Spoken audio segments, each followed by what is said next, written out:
Good afternoon and welcome back to another Unreal 4 shoot 'em up tutorial. So in this video we're just going to finalize and really finish off the BP underscore enemy spawner. And before we do that I realized that the enemy spawner is really quite self-contained. So we can actually implement everything in that now, including the Asteroid blueprint as long as we have that created. And that will all kind of work as we go through and flesh out the rest of the stuff. So the first thing we're going to do is go to the enemies folder and make a copy of BP enemy 2. So just Control W that. And we'll call this one BP enemy asteroid. The reason we're using this one is because I remember we had the scale value in here, and this is just going to be a little bit useful in a moment. What we're going to do, we won't be fully creating this, but we have some of the logic in the construction script that we already need, so this is going to save us a little bit of time too. For now, we're just going to change the static mesh so that we know what's happening when it comes in. I'm going to change this to be the SM pixel cube, and we'll change and update the material a bit later. And the asteroid is just simply going to be this cube. And the reason we have the scale is I just wanted to make this quite obvious. It needs to be a bit bigger because it's going to be hard to see otherwise. In fact, it needs to be quite a lot bigger. So we'll make that 4, 4, and 4. Just so that when these are being spawned in, we can actually see the difference between which enemies are which. And that should be fine for now. We'll come back and finalize the asteroid logic and the setup later. But this just gives us the class to reference when we're spawning it in. So we'll close that for now, go back and open the BP underscore enemy spawner. So to finish the spawner, what we'll do first of all is we'll take the logic we already have. So we're going to set a reference, so just copy the timer by function name for the enemy 1, and we'll call this spawn asteroid. Okay, so we now have our next function.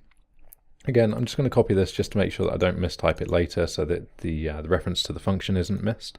We'll go down below here and we will create another custom event. So we're going to add a custom event and just paste that name back in so we have spawn asteroid. Now the logic for this is fairly simple. So we're going to do a for loop and we'll make sure that the first index is 0. And then off of here, we just want to get a random integer in range. And that range is going to be between 1 and 3. And this is just so that we can spawn a few different asteroids in at the same time based on a small delay as we go through this. Because these are going to be a little bit more frequent, but they're also going to be a little bit weaker. So we'll set these up so they don't come in at quite a steady rate as the standard enemy 1 does. So off of here, we're going to call a delay, and we'll make that again very similar, in fact, to the point where I'm just going to come up here and get the random float, Control W to copy that, and then bring that back down over here. We just plug this in and we can change the numbers. So just make this between 3 seconds and 0.5 instead of 2 seconds. And 0.5. And then when that is done, we can copy again the spawn actor. We'll plug that in over here, and we'll just change the reference to be the BP underscore enemy asteroid. And as I said, it's actually a really simple function. It was just that we didn't have the blueprint before, which is why we didn't add this in last time. So we now have the blueprint so we can fill that in. And what we will do to finish this class off is we're going to add a nice and simple pure function in. So if we add a new function, and we will call this getRandomLocation, just go over here and make sure that you tick this as pure. And if you're not sure what a pure function is, then we will have a look at that in just a moment. You'll actually see how it looks different when we call it in as well, so you'll quickly understand what's happening. But first of all, let's add the logic into the function. So the very first thing we want is actually just the return node. So get a return node and add an output. The output that we want is a vector transform, so we'll make this of type vector. So this is going to be the location that we're returning, and we'll just call this the location. So nice and simple. Then off of here, we can drag back, and we want to do a make vector. So we're going to work backwards just because it's a little bit easier when we're working with these numbers. With the vector, what we want to do is we'll get the actor's location on the y-axis. So then if we just right click, we will get actor location. We're going to want to split the structure pin of this down because the only thing we're interested in for the actor's location is the y-axis. We'll plug that in there. And then the x and the z will be based on the bounds that we get back for the collision component. So if we control drag the collision component in, we want to get component bounds. So we'll get the component bounds.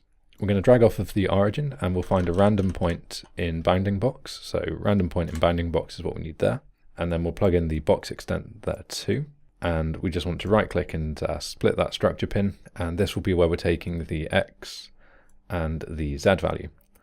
So nice and simple there, which just means if we think about what's happening now, we're using the Y-axis of the actor location. So we need to make sure back in the main window that the BP enemy spawner is in line with the BP player. So remember that we put the player start on 100 on the y-axis, which means if we want the enemies to line up with the player, then we're going to need to come back to the spawner. We'll change this from wherever it spawned in and make this a 100 on the y-axis. And then we can just drag this up on the z-axis and also change the box extent as well. And we want the x-axis on the box extent to fill roughly inside of the level that we've created. And so what this will do is it will make sure that the enemy spawns in on the y-axis in relation to where we've put the box in the world. But then the other axes will be based on a random point within the collider, starting from the origin, which is obviously going to be the middle, which is pretty much represented in fact here, to the extents of the box bounds on the X and the Z. So that's going to add a nice kind of randomness on where they come in on the Z axis as well. So they're not always going to start perfectly in line. So it just looks a little bit more interesting. And then what we'll do back in the event graph now, we are simply going to call the get random location. So this is what a pure function looks like. Unlike other functions where you have an execution pin being returned and an input pin to call it, the pure function is literally just returning the value based on whatever logic you're putting in here. So it needs to return something. I could have made this an integer, a float, and that's all it's going to do. So it's going to get called, it's going to run its logic once, and then it's going to return that value. And we're just going to plug that into the spawn transform location. And we need 2 more of these, so we'll get another one, and we will do the same for enemy 2. And then copy another one, and we'll do the same for enemy 1. So it's quite a nice, tidy little function, and a nice way to use functions there. If you don't need to actually call it as you would a normal function or event, then you can just make it pure and just get the value returned. So if we go in now, this should mean that we start seeing the enemies. There we go. So they're actually spawning in closer to where we need them to be, which is pretty cool. Still going to go out of bounds. We can play about with where this comes in because I think we can probably see them just appearing.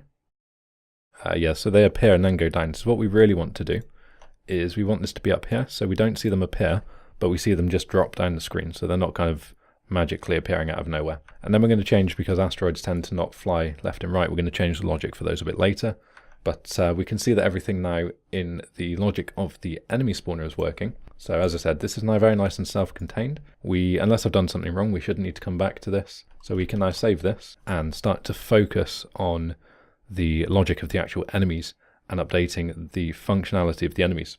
So as always, I'll try and keep all of the logic per video as separated as possible, so it's easier for people to go back and find a video that they're looking for on a specific topic. So I will leave that one here for today. As always though, if you have enjoyed or found the video useful, then I would really appreciate you liking or sharing the video. And of course, to be kept up to date with the latest content coming out on the channel, then do subscribe down below. And thank you again to the current patrons of the channel for your continued support. And as ever, thanks for watching, and I will see you all next time.